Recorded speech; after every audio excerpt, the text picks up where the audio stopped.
banduan, tapi orang banduan yang dah jadi, kadang-kadang tahanan tu ada tahanan politik, kadang-kadang bukan tahanan jenayah, tahanan-tahanan yang lain. Ada tahanan yang baik. Jadi dalam penjara ni tadi, dia kena 6 tahun penjara. Dia kena 6 tahun penjara. Jadi kawan-kawan yang baik dalam penjara ni tanya, menawarkan pada dia, baik, kita cuba diskaunkan tempoh kamu dalam penjara ini sebanyak 3 tahun. Maknanya kamu duduk 3 tahun saja. Dia pun tanya, macam mana? Baik, mari ikut saya. Yang baik, kawan dia yang baik dalam penjara ni tadi, rupanya bawa dia untuk menghafaz Quran. Rupanya dalam penjara di negara itu, ada dalam penjaranya itu program hafaz Quran. Maka ketika dia hafal Quran, dia tak semayang lagi. Walaupun hafal Quran, tapi dia tak semayang lagi. Jadi dia hafal, dia ikut saja. Program tu dia kata, dia suruh dia ikut saja. Dia pun tak tahu apa tujuan hafal Quran. Tapi dia hafal. Dia hafal. Maka sampai kepada satu ayat daripada surah Al-A'raf. Ada beberapa ayat daripada surah Al-A'raf ini yang menyebutkan tentang syurga, neraka. Kemudian masuk dalam jiwa dia. Masuk ayat-ayat yang dihafal ini dalam jiwa dia. Dia rasa disedar, dan dia rasa kerdil, dan dia rasa hancur luluh diri dia daripada seorang yang samsing. Dia rasa bertaubat kepada Allah, dan dia taat kepada Allah sejak daripada itu dia semayang. Dia semayang dan dia baca Quran, dia teruskan hafalan dia. Maka dipendekkan cerita, banduan ini akhirnya selesai menghafal Quran di dalam penjara, sehingga bila mana di dalam penjara dia sering menjadi imam. Menjadi imam bersama dengan banduan-banduan. Maka akhirnya daripada 6 tahun dia penjara tadi, warga penjara itu mendapati dia ni berkelakuan baik, maka dia bebaskan. Masa dia 3 tahun dia dah bebaskan. Lagi 3 tahun dia dah bebaskan.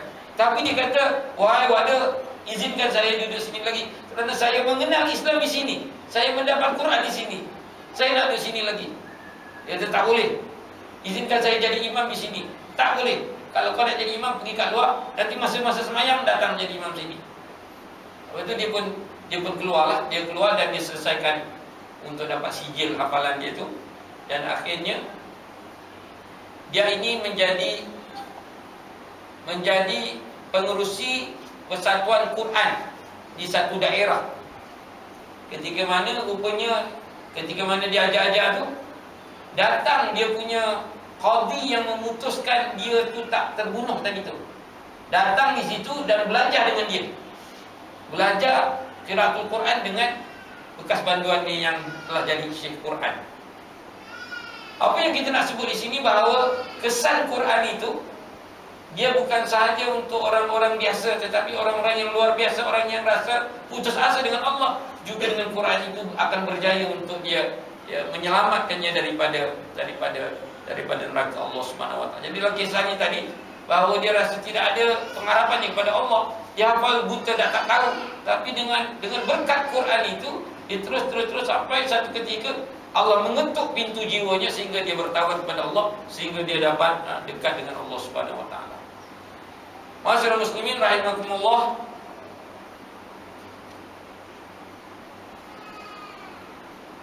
Ada lagi satu cerita saya nak ceritakan tentang pengawasan Allah Subhanahu Wa Taala, tentang bahaya bahan-bahan ini, bahan licak ini. Ada satu kisah rupanya diceritakan oleh Syekh Muhammad bin Hasan, seorang Syekh Arab ini, pendakwah Arab. Satu hari dia rupanya kisahnya itu seorang pemuda. Pemuda ni, dia ini memang orang yang teruk. Ni cerita yang lain yang bukan banduan ni tadi. Ni dia memang orang teruk. Jadi dia kata masa dia muda, masa sampai sekarang ini, dia tak pernah semayang. Kalau orang puasa, dia tak puasa. Dan setiap malam dia akan berzina dengan perempuan-perempuan. Tak kira malam puasa ke malam tak puasa, dia ni orang kaya. Dia akan ada dia punya pekerja-pekerja dia yang akan bawa mai perempuan-perempuan untuk dia berpoya-poya dengan perempuan ni pada setiap malam. Tak kira malam puasa ke malam tak puasa, dia poya. Satu hari pembantu-pembantu dia tu bawa mai perempuan. Dia tengok-tengok dia tak berkenan. Dia kata bawa balik, pergi hantar balik perempuan ni kat rumah dia. Jadi dia suruh cari yang lain. Jadi sambil cari-cari yang lain tu, dia duduk kat bilik dia tu, dia pun buka internet dia, dia pun tengok cerita-cerita yang tak elok, cerita-cerita lucah dan sebagainya. Jadi dia buka-buka channel-channel tu, tiba-tiba dia terbuka satu segmen ceramah Syekh Muhammad Hasan ini. Jadi Syekh ini dapat cerita daripada orang itu sendiri. Syekh Muhammad Hasan ini rupanya orang tu dia tekan channel tu. Memang ditekan tu dia confirm channel yang tak elok. Tapi keluar gambar ataupun cerita atau video Syekh Muhammad Hasan ni tengah berceramah tentang bahaya zina. Betul-betul dia dapat. Jadi bila dia dengar tu, dia pun insaf. Akhirnya dia bertaubat pada Allah Subhanahu Wa Taala. Dan dia bekerja, dia buat main perempuan yang kedua tadi tu, dia pun suruh bawa balik dan sebagainya, dan dia bertaubat pada Allah Taala bersungguh-sungguh, dan dia jadi orang baiklah lepas tu. Kisahnya tu. Maksudnya Allah Taala nak bagi hidayah kepada orang ni macam-macam cara. Jadi orang yang jahat-jahat ini tentu mungkin ada kebaikan-kebaikan yang dia buat, sehingga kan dia boleh sempat dia bertaubat itu kepada Allah Subhanahu Wa Taala sebelum lagi dia itu mati.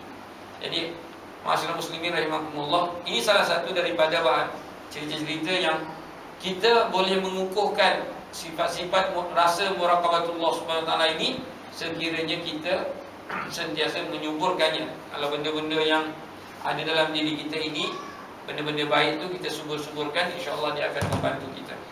Satu lagi cerita yang Ustaz nak ceritakan tentang benda ni juga, tentang merasakan pengawasan Allah Subhanahu Wa Taala ini. Ada satu kisah seorang pemuda ini, dia dah ada anak dah. Dia ada anak, tapi malam-malam dia suka tengok benda-benda tak elok ni. Satu hari masa dia tengok tak elok tu, anak dia terjaga. Anak dia pun ternampak apa yang ayah dia tengok. Lepas tu anak dia pesan, wahai ayah, bertakwalah kamu pada Allah. Jadi ayah dia tadi, anak dia tu, anak perempuan dia pun sayang dan sebagainya. Dia pun rasa macam dia bertaubat lah. Dia pun terasa macam kesalahan dia dan dia bertaubat. Kemudian dipendekkan cerita, itulah pagi subuh tu dia pergi sembahyang subuh dan terus bertaubat kepada Allah Taala. Dan kemudian dipendekkan ceritanya, anak perempuan itu jatuh sakit lalu mati, meninggal dunia pada hari itu. Bila meninggal dunia tu, dia sendiri yang pergi masukkan dalam liang lahat, dan dia macam rasa menyesal lah. Anak yang telah memberikan dia kesedaran ini tadi telah meninggal dunia. Jadi Allah Ta'ala nak bagikan kesedaran itu, tidak kira dengan cara apa. Itu hikmah yang Allah Ta'ala berikan kepada kita. Masyaallah muslimin rahimakumullah, saya sebutkan sikit lagi bagaimana cara kita nak kukuhkan muraqabah ini. Yang pertama, kita mendekatkan diri dengan Allah. Yang kedua, kita mengisytiharkan perdamaian dengan Allah. Macam masa bulan Ramadan lepas kan kita dah berdamai dengan Allah, kita dah melaksanakan benda-benda yang baik, maka teruskan benda-benda baik itu. Sibukkan aktiviti-aktiviti yang berfaedah. Kita kena sibukkan anak-anak kita, diri kita sendiri dengan aktiviti yang berfaedah. Kalau kita ini tak berfaedah, kalau kita tak buat benda faedah, nanti kita akan termasuk ada ruang untuk kita melaksanakan benda-benda yang tak baik ini. Salah satu daripadanya, benda yang berfaedah juga adalah yang Ustaz sebut tadi tentang hafal Quran. Jadi tuan-tuan, jangan rasa hafal Quran ini untuk orang yang hebat-hebat saja. Sebenarnya kalau kita tak hafal semua, tapi kita ada niat nak hafal, kita insya-Allah kalau kita mati, kita dapat pahala hafal kerana niat kita. Jadi sekarang kita mulakan, anak-anak kita teruskan, kita galakkan supaya mereka menghafal atas kemampuan mereka sendiri. Supaya kita hafal Quran ini, selain dari membendung diri kita dan merasakan pengawasan Allah, menebalkan rasa pengawasan Allah dalam diri kita, apabila kita menghafal Quran, maka dia juga akan memberikan kebaikan-kebaikan, mendisiplinkan anak-anak, mendisiplinkan diri kita sendiri, sentiasa kita melafazkan zikir-zikir kepada Allah Subhanahu Wa Taala ini. Buat janji pada diri sendiri untuk jauhi bahan-bahan yang tak elok. Jika gagal, jangan putus asa. Kalau kita tergagal, kita terlihat ataupun dan sebagainya, kita mengulangi dosa itu lagi, jangan putus asa. Terus kita bertaubat pada Allah lagi. terus lagi kita bertawal, terus lagi kita bertawal, terus lagi kita bertawal dan bermohon serta berdoa kepada Allah Subhanahu Wa Taala supaya kita dapat lepaskan diri kita ini daripada benda-benda yang tak baik ini. Jadi secara akhirnya bahwasanya apabila kita merasakan pengawasan Allah Subhanahu Wa Taala ini, maka kehidupan kita akan sejahtera. Kita tidak akan rasa gusar, kita tidak akan rasa bersalah. Kerana orang yang sentiasa melaksanakan dosa-dosa kepada Allah ni, dia akan sentiasa merasa bersalah, sentiasa merasa bersalah dan tidak tenang kehidupannya. Sebenarnya kelazatan yang dia lihat, kelazatan ataupun dosa-dosa yang dibuat tu walaupun lazat sebentar, tetapi dia punya kepahitan itu, dia punya bisa itu lama. Dia punya bisa itu lama. Jadi itu sajalah yang saya dapat sampaikan. Apa yang saya nak sampaikan ini adalah tentang kita meningkatkan rasa pengawasan Allah terhadap diri kita, terhadap anak-anak kita. Juga kita kena suburkan, rasakan Allah Subhanahu Wa Taala sentiasa melihat kita. Itu pasal ada seorang ulama namanya Abdullah bin Sahal At-Tastari. Abdullah bin Sahal At-Tastari ini kisahnya rupanya bapa saudara dia. Bapa saudara dia mengajar dia satu lafaz, Allahu ma'i, Allahu nazirun ilayya, Allahu syahidi. Allahu ma'i, Allahu nazirun ilayya, Allahu syahidi. Sila baca dengan saya. Allahu ma'i, Allahu nazirun ilayya, Allahu syahidi. Allah bersamaku, Allah melihatku, Allah menyaksikan kerja buatku. Jadi Abdullah bin Salah At-Tastari ini ketika dia kecil, bapa saudara dia ajar perkataan ni. Dia pun ulang sampai dia besar sehingga menjadi ulama besar. Apa yang diulang itu ialah rasakan penguasaan Allah. Allahu ma'i, Allah bersamaku, Allah melihatku, Allah menyaksikan segala kerja buatku. Bila dia ulang sehingga dia meresap dalam jiwa dia. Kalau dia sentiasa merasakan penguasaan Allah, takkan tergamak dia nak melakukan benda-benda yang tak elok. Jadi itu tadi tu, macam mana ulama-ulama zaman dahulu kala ini mentarbiah, mendidik anak-anak saudara dia dengan pengawasan, dengan hakikat-hakikat keimanan, hakikat-hakikat muraqabatullah, hakikat merasakan kehebatan Allah Subhanahu Wa Taala, untuk anak ini tumbuh dengan baik menjadi manusia yang berguna kepada dunia dan kepada masyarakat.